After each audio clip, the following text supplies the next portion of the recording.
नमस्कार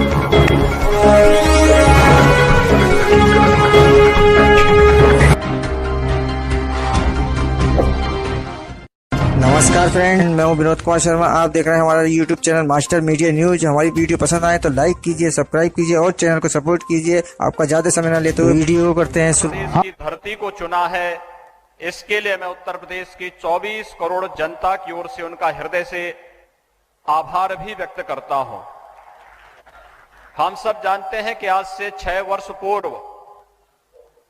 उत्तर प्रदेश के बलिया से आदरणीय प्रधानमंत्री जी ने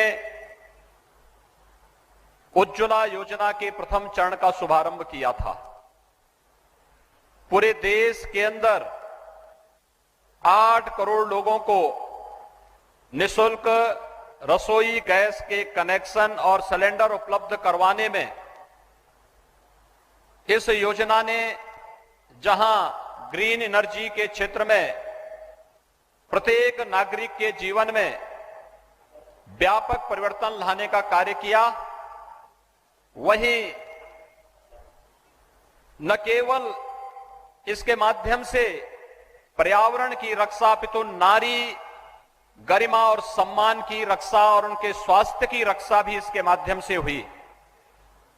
अकेले उत्तर प्रदेश के 1.5 करोड़ परिवारों को पहले चरण में इस योजना का लाभ प्राप्त हुआ और कोरोना कालखंड में तो आदरणीय प्रधानमंत्री जी ने 6 महीने तक इन सभी लाभार्थियों को निःशुल्क रसोई गैस के सिलेंडर भी उपलब्ध कराए और इसके लिए पूरे प्रदेश के अंदर 1817 करोड़ 28 लाख रुपए कोरोना कालखंड में फ्री में रसोई गैस के सिलेंडर उपलब्ध करवाने में भी उन सभी लाभार्थियों को देने का कार्य किया गया। मुझे आज आदरणीय प्रधानमंत्री जी, जब आप उज्ज्वला योजना के द्वितीय चरण का शुभारंभ कर रहे हैं, ये सचमुच नारी गरिमा और उनके स्वास्थ्य की रक्षा के साथ आपके द्वारा प्रदान किया गया एक उपहार है और इसकी लोकप्रियता का अंदाजा इसी बात से लगाया जा सकता है कि सितंबर 2019 के 7 माह पूर्व ही 8 करोड़ लोगों को इस योजना का लाभ मिल चुका था और उत्तर प्रदेश में लगभग 1.5 करोड़ परिवार इस योजना से लाभान्वित हो गए थे। उससे पहले 2014 के पहले रसोई गैस के कनेक्शन के लिए और रसोई गैस के भरे जिनके पास कनेक्शन था उन्हें सिलेंडर उपलब्ध हो, इसके बारे में यह एक दिवा स्वप्न जैसा बन गया था। जिनके पास कनेक्शन थे उन्हें समय पर रसोई गैस के एलपीजी सिलेंडर नहीं उपलब्ध हो पाते थे और जिन लोगों के पास कनेक्शन नहीं थे वे लोग इस बात के लिए तरसते थे कि हमें भी रसोई गैस के सिलेंडर कनेक्शन मिल जाते तो हम भी जो प्रदूषण लकड़ी से, कोयला से, केरोसिन से होता है उससे बच पाएंगे और अपने उत्तम स्वास्थ्य की कामना कर पाएंगे। लेकिन यह आपकी दूरदर्शिता के परिणाम स्वरूप, आपकी अनुकंपा से आज देश के अंदर सफलीभूत हुआ। 50 करोड़ लोग इस योजना से सफलतापूर्वक अपने जीवन को एक नई दिशा देने का कार्य कर रहे हैं। नारी सशक्तिकरण का यह अद्भुत कार्य, मैं इसके लिए आपका हृदय से अभिनंदन करता हूं, स्वागत करता हूं। मुझे बताते हुए प्रसन्नता है कि उत्तर प्रदेश ने आपके मार्गदर्शन में नारी गरिमा और सुरक्षा के लिए विगत 4 वर्ष के दौरान अनेक कदम उठाए हैं। खासतौर पर उत्तर प्रदेश में उज्ज्वला योजना की सफलता के साथ ही 2 करोड़ 61 लाख परिवारों को एक परिवार में इज्जत घर के निर्माण की कार्रवाई भी स्वच्छ भारत मिशन के अंतर्गत हुई। सामूहिक विवाह योजना के अंतर्गत 1,52,000 से अधिक कन्याओं की, जो अपनी गरीबी के कारण बालिकाओं की शादी नहीं कर पाते थे, सामूहिक विवाह योजना के माध्यम से शासन और जन सहयोग से उन सभी कार्यक्रमों को संपन्न करने का कार्य भी किया गया। बालिका के जन्म लेने से लेकर के स्नातक की शिक्षा के लिए प्रदेश में कन्या सुमंगला योजना प्रारंभ की गई।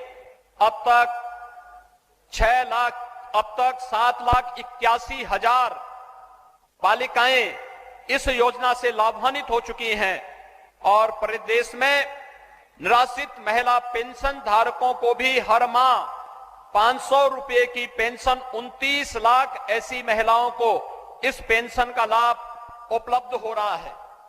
मान्यवर, फरवरी 2020 में आपने बुंदेलखंड के विकास की रीढ़ बनने जा रही बुंदेलखंड एक्सप्रेसवे का शिलान्यास बुंदेलखंड की धरती पर चित्रकूट में आकर के किया था।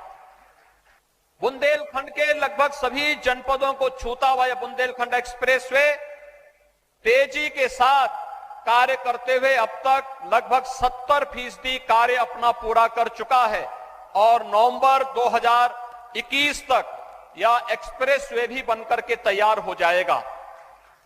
आपने देश को रक्षा के क्षेत्र में आत्मनिर्भर बनाने के लिए डिफेंस कॉरिडोर की घोषणा की थी और मुझे बताते हुए प्रसन्नता है कि डिफेंस कॉरिडोर में 2 महत्वपूर्ण स्थल, एक चित्रकूट है और एक झांसी है। झांसी में 3,000 एकड़ लैंड बैंक बना करके वहां पर निवेश की प्रक्रिया को तेज करने का कार्य किया जा रहा है और चित्रकूट में भी प्रदेश सरकार ने लगभग 150 एकड़ का एक लैंड बैंक अब तक तैयार किया है। बुंदेलखंड एक्सप्रेसवे के साथ इसको तेजी के साथ आगे बढ़ाने का कार्य किया जा रहा है। कानपुर, अलीगढ़, लखनऊ और आगरा में भी इस प्रक्रिया को तेजी के साथ आगे बढ़ाने का कार्य किया जा रहा है और आपने वर्षों से जल के लिए अभिषिक्त इस बुंदेलखंड को जल जीवन मिशन में हर घर नल की योजना देकर के यहां के लोगों के जीवन में मंगल ही मंगल करने का कार्य किया है। आज जब हम जैव ईंधन विश्व दिवस के अवसर पर उज्ज्वला योजना के दूसरे चरण के कार्यक्रम को आगे बढ़ाने का कार्य आपके करकमलों से होने जा रहा है, इस अवसर पर बुंदेलखंड की जो सबसे बड़ी समस्या थी वह जल की थी, पेयजल की भी और सिंचाई की भी। आपके कार्यकाल में विगत 7 वर्षों के दौरान सिंचाई की परियोजनाएं अर्जुन सहायक परियोजना अपने अंतिम चरण में चल रही है और लगभग बंडई, मोदहा, पहुंच जैसी लगभग 1 दर्जन परियोजनाएं बुंदेलखंड की सिंचाई की पूरी हो चुकी हैं। ये न केवल खेतों को जल की सुविधा उपलब्ध कराएंगे, सिंचाई की सुविधा उपलब्ध कराएंगे, बल्कि इनके माध्यम से जो जलाशय यहां बनाए गए हैं उन जलाशयों से उनको ट्रीटमेंट करने के बाद शुद्ध पेयजल की आपूर्ति जल जीवन मिशन के माध्यम के लिए बुंदेलखंड वासियों को शुद्ध पेयजल की आपूर्ति के लिए आपकी कृपा से यहां पर किया जा रहा है और मुझे बताते हुए प्रसन्नता है कि 40% तक जल जीवन मिशन का कार्य यहां पर अब तक पूरा हो चुका है और हमारा प्रयास है कि दिसंबर 2021 तक बुंदेलखंड की सभी पाइप पेयजल स्कीम को, हर घर नल की योजना को हम बुंदेलखंड के अंदर पूरा कर सकेंगे। इसके साथ ही आपने उड़ान योजना के अंतर्गत भी देश को और उत्तर प्रदेश को बहुत कुछ दिया। बुंदेलखंड में भी चित्रकूट में एयरपोर्ट और ललितपुर में भी एयरपोर्ट के निर्माण की कार्रवाई युद्ध स्तर पर चल रही है। हमारा प्रयास है कि बहुत शीघ्र इन कार्यक्रमों को हम आगे बढ़ाने का कार्य करेंगे। एक बात जो बहुत महत्वपूर्ण है वह मैं लाना चाहता हूं कि वह एलपीजी उत्तर प्रदेश के अंदर जो कवरेज था 2014 तक वह मात्र 1,47,00,000 लोगों के पास एलपीजी के कनेक्शन थे और आज आपकी कृपा से उत्तर प्रदेश में 3,25,00,000 लोगों के पास रसोई गैस के अपने कनेक्शन हैं। यह उज्ज्वला योजना के माध्यम से ही संभव हो पाया है। इसने मिट्टी तेल की खपत को काफी कम किया है। और मिट्टी तेल की खपत कम होने से विगत वर्ष उत्तर प्रदेश को 15 करोड़ रुपए की बचत हुई और इस वर्ष 22 करोड़ रुपए की बचत होने की संभावना है। आज का एक कार्यक्रम आपके द्वारा एक बार द्वितीय चरण के उज्ज्वला योजना का शुभारंभ आप बुंदेलखंड की धरती और महोबा की वीर भूमि से आपके करकमलों से प्रारंभ होने जा रहा है। मैं बुंदेलखंड वासियों की ओर से, उत्तर प्रदेश वासियों की ओर से आपका एक बार फिर से आभार व्यक्त करते हुए हृदय से स्वागत और अभिनंदन करता हूं। धन्यवाद। जय हिंद।